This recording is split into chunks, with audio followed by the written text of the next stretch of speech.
أعوذ بالله من الشيطان الرجيم. بسم الله الرحمن الرحيم.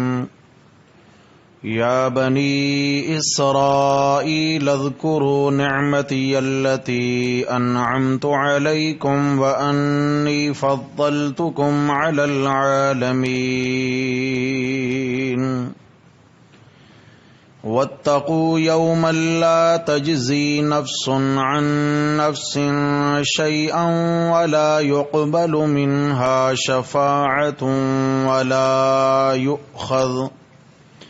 ولا يؤخذ منها عدل ولا هم ينصرون. يا بني إسرائيل، اے بنی اسرائیل، اذکروا نعمتی التی انعمت علیکم، یاد کرو میرا وہ احسان جو میں نے تم پر کیا، وَأَنِّي فَضَّلْتُكُمْ عَلَى الْعَالَمِينَ، اور بے شک میں نے تمہیں فضیلت بخشی جہان کے لوگوں پر. واتقوا یوما لا تجزی نفس عن نفس شیئا، اور ڈرو اس دن سے کہ جس دن کوئی شخص کسی شخص کے کچھ بھی کام نہ آئے گا. ولا يقبل منها شفاعہ، اور نہ اس کی جانب سے سفارش قبول کی جائے گی. وَلَا يُؤْخَذُ مِنْهَا عَدْلٌ، اور نہ اس کی جانب سے کوئی بدلہ قبول کیا جائے گا. وَلَا هُمْ يُنصَرُونَ، اور نہ ان کی مدد کی جائے گی. صدق اللہ، وَمَنْ أَصْدَقُ مِنَ اللَّهِ قِيلًا. اللهم صل على سيدنا ومولانا محمد وعلى آل سيدنا ومولانا محمد وبارك وسلم عليه. گرامی قدر سامعین حضرات محترم، آج کے درس قرآن مقدس میں پہلا پارہ سورۃ البقرہ اور اس کی آیت نمبر 47 اور آیت نمبر 48 ہمارے سبق میں شامل ہیں. پچھلے رکوع میں بنی اسرائیل کے متعلق تفصیلی بات ہوئی اور اس میں بنی اسرائیل کو کچھ احکامات ایسے دیے گئے کہ جن کے کرنے کا حکم تھا، اور کچھ ایسے احکامات تھے کہ بعض معاملات میں بعض باتوں اور کاموں سے رکنے کا حکم تھا.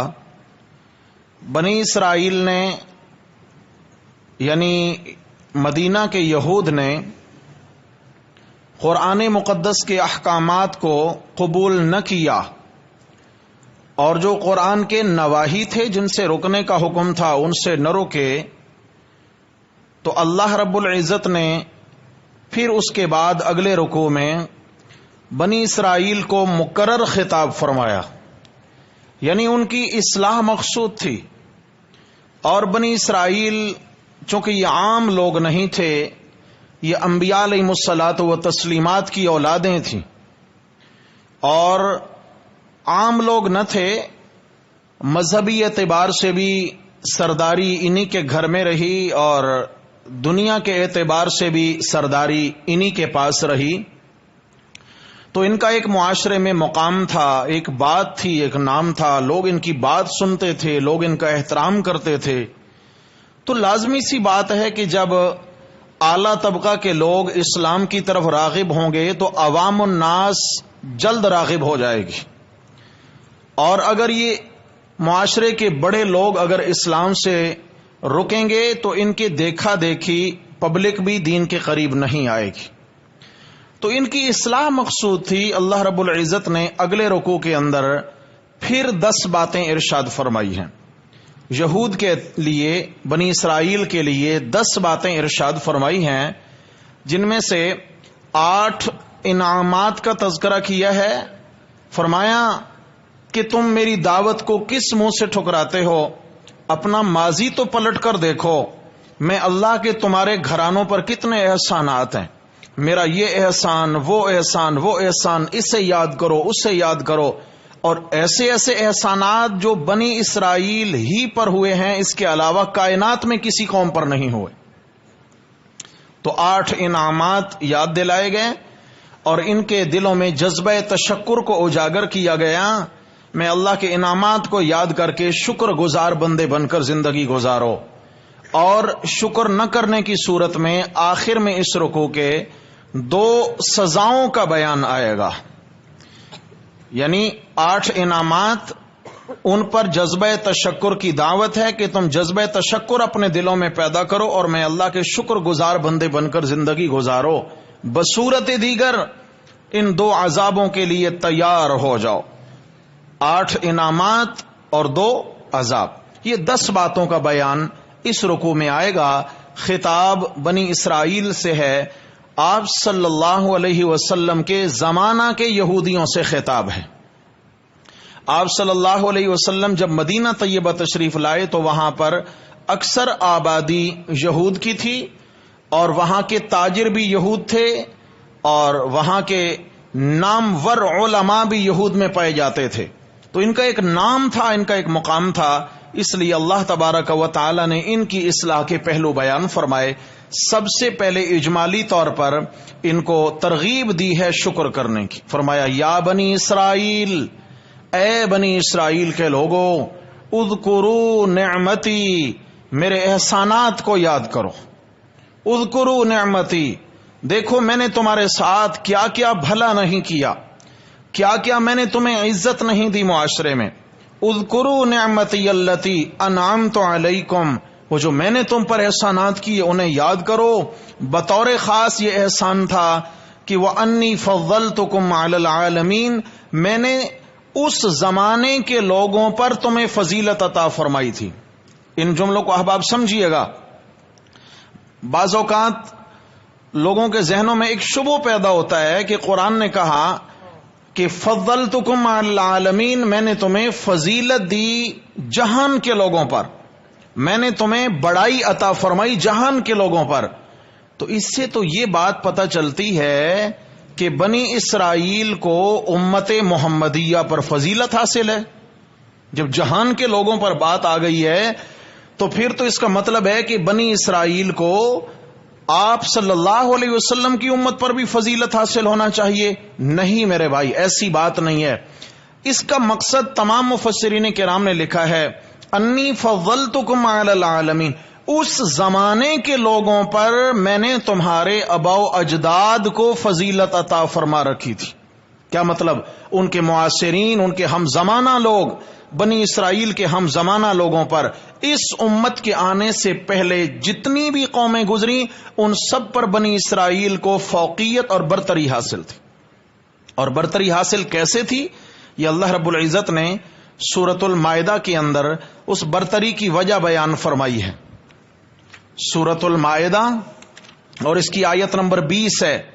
فرمایا اعوذ باللہ من الشیطان الرجیم وَإِذْ قَالَ مُوسَى لِقَوْمِهِ، اور جس وقت کہا حضرت موسیٰ علیہ الصلوۃ والسلام نے اپنی قوم کو، یا قوم، اے میری برادری کے لوگوں، اذکروا نعمت اللہ علیکم، یاد کرو اپنے اوپر اللہ کے احسانات کو. نمبر 1 احسان، اذ جعل فیکم انبیاء، کہ جب اس نے تمہارے اندر پیغمبر پیدا فرمائے. سبحان اللہ، سبحان اللہ. کیا مقام تھا بھائی؟ انبیاء علیہ الصلوۃ والسلام ان کے گھرانوں میں پیدا ہوئے، اور ایسا نہیں ہے کوئی ایک آدھ پیغمبر، 4000 کم و بیش پیغمبر بنی اسرائیل میں پیدا ہوئے. تو بہت بڑا مقام تھا. کون سا خاندان ہوگا جس میں پیغمبر پیدا نہ ہوئے ہوں گے؟ فرمایا اذ جعل فیکم انبیاء. نمبر 2 وجعلکم ملوکا، اور تمہیں بادشاہ بنایا، بادشاہت بھی تمہارے اندر۔ آپ جانتے ہیں کہ حضرت داؤد علیہ السلام اور حضرت سلیمان علیہ السلام کو جو سلطنت ملی، ایسی سلطنت کائنات میں کسی کو نہیں ملی۔ حضرت داؤد علیہ الصلوۃ والسلام اللہ کے پیغمبر بھی ہیں اور وقت کے بادشاہ بھی ہیں۔ النا لہ الحدید، ان کے ہاتھوں میں لوہا نرم تھا جیسے موم ہوتا ہے، پگھلے ہوئے تانبے کے چشمے جاری ہیں، سانچوں میں ڈال ڈال کے ان کی زرہیں بناتے ہیں، خود بناتے ہیں اور حرب و ضرب کا سامان بناتے ہیں۔ حضرت داؤد علیہ الصلوۃ والسلام جب زبور کی تلاوت کیا کرتے تھے تو فرمایا حضرت داؤد علیہ السلام بہت خوش الحان، بہت خوش آواز پیغمبر تھے۔ اس لیے جنتیوں کو جو انعامات اور اعزازات ملنے ہیں، جنتیوں کو جو حسن ملے گا، حضرت یوسف علیہ الصلوۃ والسلام جیسا حسن ملے گا۔ اللہ ہم سب کو اس نعمت سے مالا مال فرمائے۔ جنتیوں کو جو قد ملے گا، حضرت آدم علیہ السلام جیسا ملے گا۔ جنتیوں کو جو حسن اخلاق ملے گا تو جناب محمد کریم صلی اللہ علیہ وسلم جیسے اعلی اخلاق ملیں گے، اور جنتیوں کو جو اچھی اور عمدہ آواز ملے گی تو جناب داؤد علیہ الصلوۃ والسلام جیسی۔ دیکھیں انبیاء جیسی خاصیتیں اللہ نے جنتیوں کو نصیب کرنی ہیں تو کیا مقام اور کیا فضیلت ہوگی ان مبارک لوگوں کی۔ حضرت داؤد علیہ الصلوۃ والسلام جب تلاوت فرماتے ہیں تو اللہ فرماتے ہیں یا جبال اوبی معہ والطیر، کہ پہاڑوں اور پرندوں تم بھی حضرت داؤد علیہ السلام کے ساتھ پڑھو، تلاوت کرو۔ یعنی پرندے بھی جھوم جھوم کے پڑھتے ہیں، اور پتھروں سے، چٹانوں سے بھی ویسی ہی آواز ابھرتی ہے جیسے اللہ کے پیغمبر تلاوت کرتے ہیں۔ یہ معجزہ تھا حضرت داؤد علیہ السلام کو جو سلطنت ملی، با کمال سلطنت۔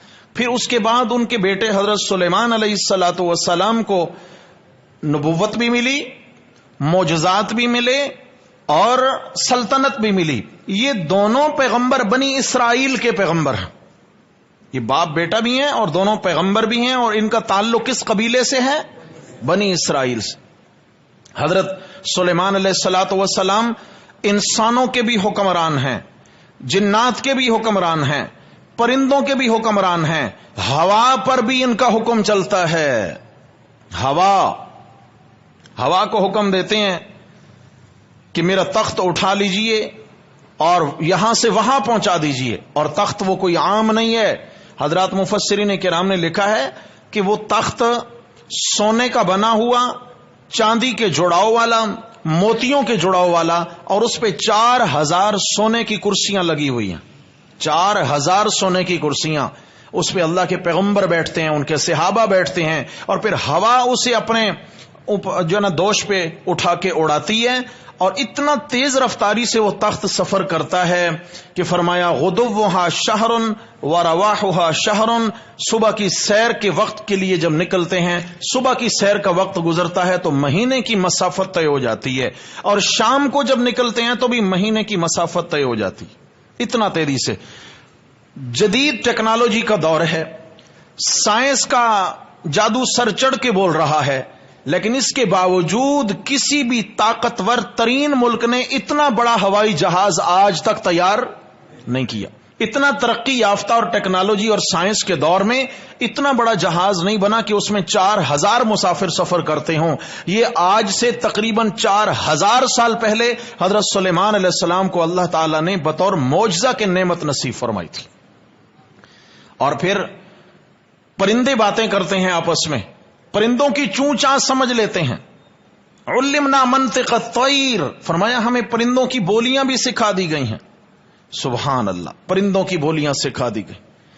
اور حضرت سلیمان علیہ الصلوۃ والسلام جو ہے، ان کے اور بھی بہت سارے معجزات ہیں۔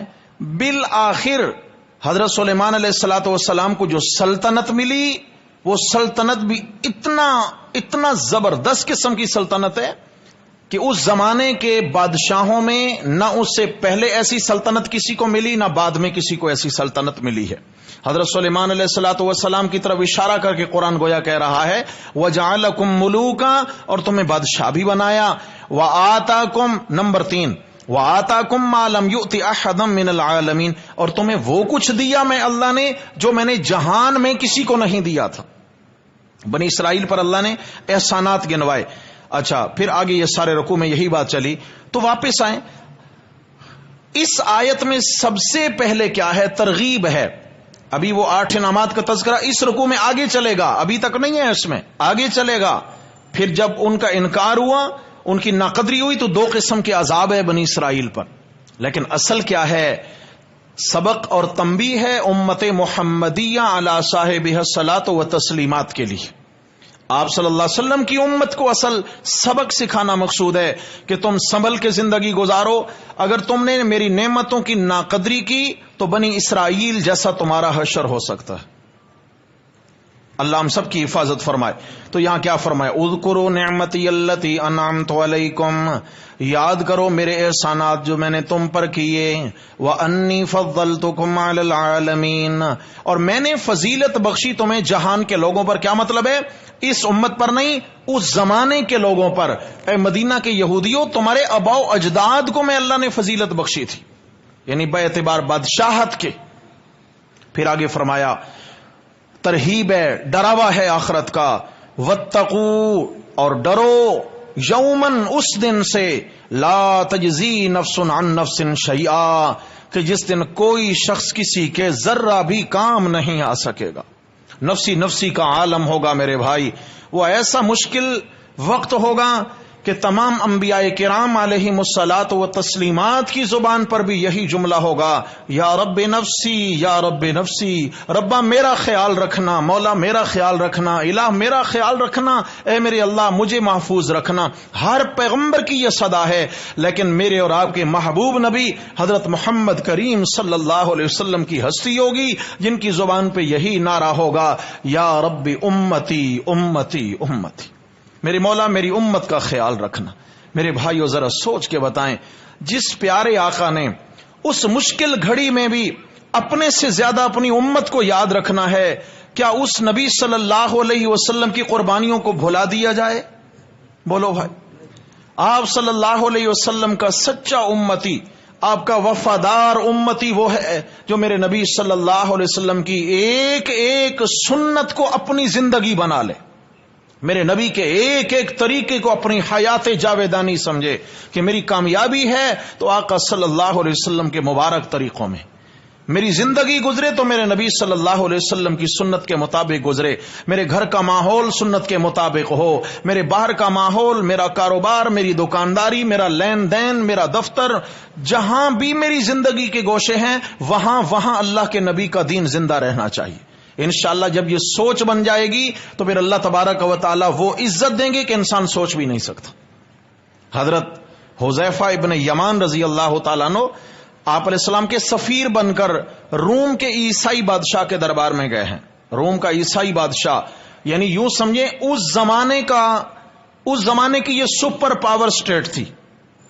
اصل سپر پاور تو اللہ کی ذات ہے, لیکن لوگوں کے خیال کے مطابق روم اور فارس یعنی ایران اور روم یہ آپس میں ان کا ٹکراؤ تھا, ان کی جنگیں ہوا کرتی تھیں اور لاکھوں کی تعداد میں افواج تھی ان کی, طاقتور قومیں دونوں. روم کے عیسائی بادشاہ کے پاس حضرت حذیفہ ابن یمان رضی اللہ تعالی عنہ کو سفیر بنا کر بھیجا گیا. جب یہ وہاں پہنچے اور بات چیت ہوئی, کھانے کا وقت ہوا, دسترخوان لگا, کھانے کے لیے بیٹھے, حضرت حذیفہ رضی اللہ تعالیٰ عنہ کے ہاتھ سے لقمہ دسترخوان پہ گر گیا. اور میرے بھائیو یہ تو شرعی مسئلہ ہے, اگر دسترخوان پہ لقمہ گر جائے تو اٹھا کے جھاڑ کے کھا لیا جائے, کیونکہ آپ علیہ السلام نے فرمایا تمہیں نہیں معلوم کہ اللہ نے کھانے کے کون سے ذرے میں برکت رکھی ہوئی, کہیں وہ برکت والا ذرا ضائع نہ ہو جائے. حضرت حذیفہ نے لقمہ اٹھایا, کھانے لگے تو برابر میں بیٹھے ہوئے شخص نے جو اپنا ہی ساتھی تھا تو نے کہا حضرت اس کو چھوڑ دیں, کھانا بہت ہے, آپ اور لے لیں. یہ دیکھیں عیسائی بادشاہ بیٹھے ہیں, سلاطین ہیں روم کے, یہ وزراء بیٹھے ہیں, یہ کیا سمجھیں گے کہ مسلمانوں کو کھانا ملتا ہی نہیں ہے اس لیے گرا پڑا لقمہ اٹھاتے ہیں. تو اس نے تو آہستہ سے کان میں کہا, آہستہ سے کہا, لیکن حضرت حذیفہ رضی اللہ تعالی عنہ نے گرج کے اسے جواب دیا اور ایک ایک عیسائی وزیر, مشیر اور بادشاہ نے سب نے یہ بات سنی. حضرت حذیفہ رضی اللہ تعالی عنہ فرماتے ہیں کہ آپ کو معلوم ہے کہ لقمہ گر جائے تو اٹھا کے کھا لینا میرے نبی کی سنت ہے، یہ تو پتہ ہے۔ تو پھر ایک جملہ کہا، فرمانے لگے اترک سنت حبیبی لہؤلاء الحمقاء، کیا میں ان احمقوں اور بے وقوفوں کے چہرے دیکھ کر اپنے محبوب کی سنت کو ترک کر دوں؟ ان احمقوں کی وجہ سے میں اپنے محبوب کی سنت کو ترک کر دوں؟ یہ میرے بھائیو ایمانی غیرت ہوتی ہے، یہ ایمانی جرت ہوتی ہے۔ جس ماحول میں چلے جائیں میرے نبی کی سنت کا غلبہ ہونا چاہیے۔ ہم تو بہت جلدی متاثر ہو جاتے ہیں، کسی ایونٹ میں چلے جائیں، کسی دعوت میں چلے جائیں، یہاں کیا ہے جی، کھڑے ہو کے کھانا کھانے کا ماحول ہے، سب کھڑے ہو کے کھا رہے ہیں، تو اچھا خاصا دیندار ہوگا، یہ بھی پلیٹ اٹھا کے کھڑے ہو کے کھانا شروع کر دے گا۔ اگر میں بیٹھ گیا تو لوگ کیا بولیں گے بھائی؟ لوگ کیا بولیں گے؟ میرے بھائیو یہی مواقع ہوتے ہیں ایمانی غیرت کے اظہار کے، اور ایسے مواقع پر جب انسان اللہ کے نبی صلی اللہ علیہ وسلم کی سنت اور دین کو مقدم سمجھ کے عمل کرتا ہے، اللہ اس کو بڑا مقام نصیب فرماتے ہیں، اللہ اس کو بڑی عزت دیتے ہیں۔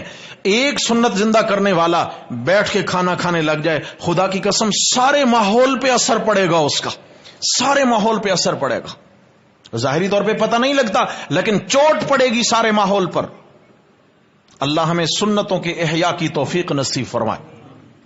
آگے فرمایا کہ ڈرو اس دن سے لا تجزی نفس عن نفس شیئا، جس دن کوئی شخص کسی شخص کے ذرہ بھر بھی کام نہیں آئے گا۔ نمبر 2 ولا يقبل منها شفاعہ، اور اس کی جانب سے سفارش بھی قبول نہ کی جائے گی۔ نمبر 3 ولا يؤخذ منها عدل، اس کی جانب سے کوئی بدلہ بھی قبول نہ کیا جائے گا، مال وصول نہ کیا جائے گا۔ نمبر 4 ولا هم ينصرون، اور ان کی کوئی مدد کرنے نہ آئے گا۔ 4 باتیں بیان کی۔ دنیا کے دستور کے مطابق اگر انسان کہیں پکڑا جائے سزا کا خطرہ ہو، 4 طریقوں سے نجات مل سکتی ہے۔ یا تو یہ ہے کہ باپ ہے، دادا ہے، تایا ہے، چچا ہے، ماموں ہے، بھائی ہے، کوئی بڑا، وہ کسی اتنی اعلیٰ پوسٹ پہ ہے، وہ اتنا یعنی مؤثر ہستی ہے، اتنا بااثر شخص ہے کہ اس کی بات یا اس کا نام ہی کافی ہے۔ اب یہ پکڑا گیا، اچھا جی جرم تو بڑا کیا ہے لیکن چھوڑ دو جی، کیوں؟ جج صاحب کا بیٹا ہے، یہ ڈی ایس پی صاحب کا بیٹا ہے، ایس پی صاحب کا بیٹا ہے، یہ M N A M P A صاحب کا بیٹا ہے، کیوں جی؟ اگر ہم نے اس پہ ہاتھ ڈالا تو ہماری خیر نہیں ہے۔ ایک تو یہ طریقہ ہوتا ہے کہ بھئی جرم کر کے بھی بچ نکلا۔ دوسرا کیا ہوتا ہے کہ جناب جرم کر لیا، پکڑا گیا، لیکن بھاری اور تگڑی سفارش ڈال دی۔ اب سفارش ایسی ہے، کسی بڑے سے سفارش کروا لی کہ اگلے اس کو موڑ نہیں سکتے، مجبور ہو کے اس کی ہتھکڑیاں کھولنا پڑ جاتی ہیں۔ یا تیسرا یہ ہے کہ چائے پانی چل جاتا ہے۔ کیا؟ خرد کا نام جنو رکھ دیا، جنو کا خرد۔ سمجھ آ گئی ہے؟ زہر، بوتل میں زہر ہو اور اس پہ جناب علی آپ لیبل لگا دیں شہد کا، شربت کا، جوس کا، کیا خیال ہے وہ شہد شربت جوس بن جائے گا؟ زہر تو زہر ہی ہے۔ تو کیا ہے جی؟ رشوت کا نام چائے پانی، چائے پانی دے کے جی جان چھڑا جا۔ اور چوتھا طریقہ کیا ہوتا ہے؟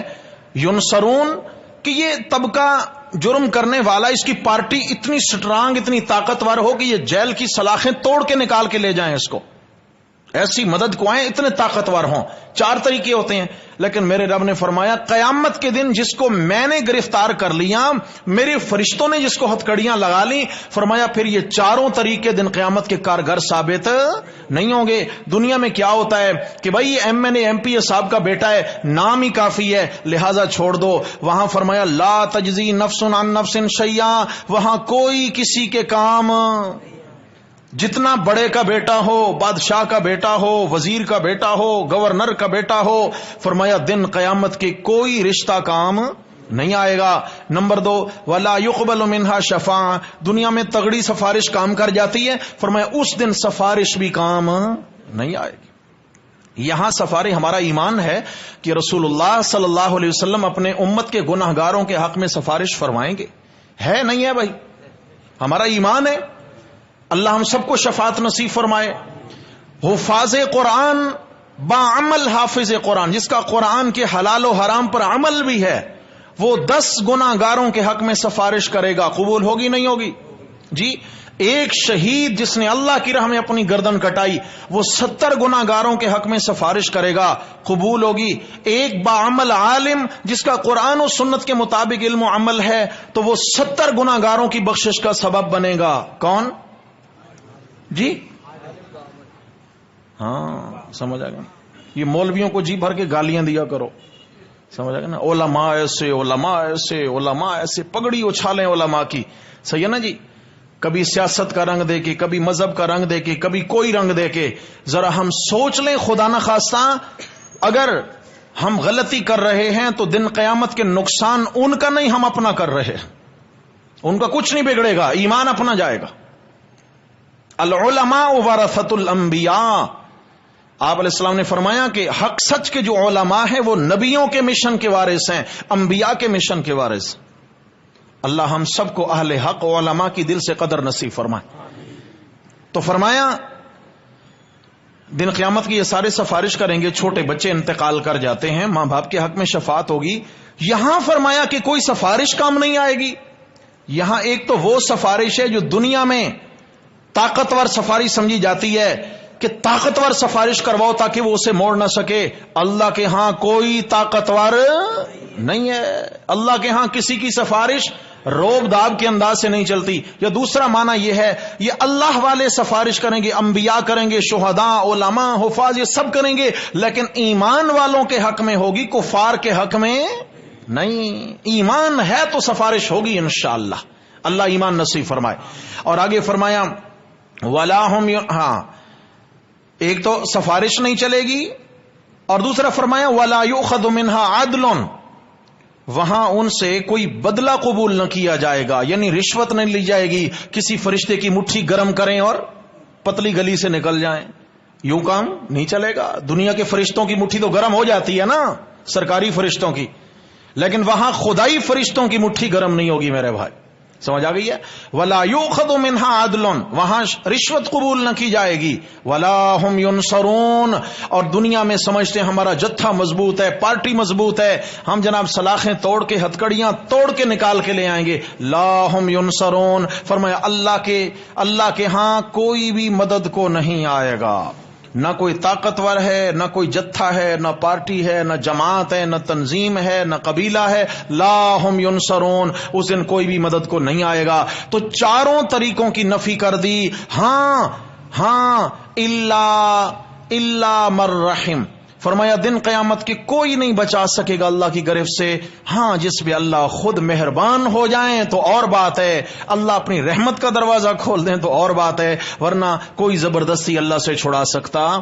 تو احباب ان دو آیات میں بنی اسرائیل کو تنبیہ کی گئی ہے، اے مدینہ میں رہنے والے یہودیوں، اپنے آبا و اجداد پر میں اللہ کے احسانات کو یاد کر کے تم میں اللہ کا شکر بجا لو کہ یا اللہ تو نے ہمارے قوم قبیلے کو کتنا عزت دی تھی، اور فرمایا اس وقت کے آنے سے پہلے ڈرو اللہ سے کہ جس دن نہ کوئی رشتہ کسی کے کام آئے گا، نہ سفارش کام آئے گی، نہ پیسہ دولت کام آئے گی، نہ جتھا پارٹی اور جماعت کام آئے گی۔ فرمایا اس دن نفسی کا عالم ہوگا، فرمایا اس دن صرف ایمان اور اعمال کام آئیں گے۔ دعا ہے اللہ جل شانہ ہم سب کو ایمان و اعمال کی دولت سے مالا مال فرمائیں۔ آگے بنی اسرائیل پر ہونے والے انعامات کا تذکرہ تفصیل سے آئے گا۔ اقول قولی ھذا استغفر اللہ۔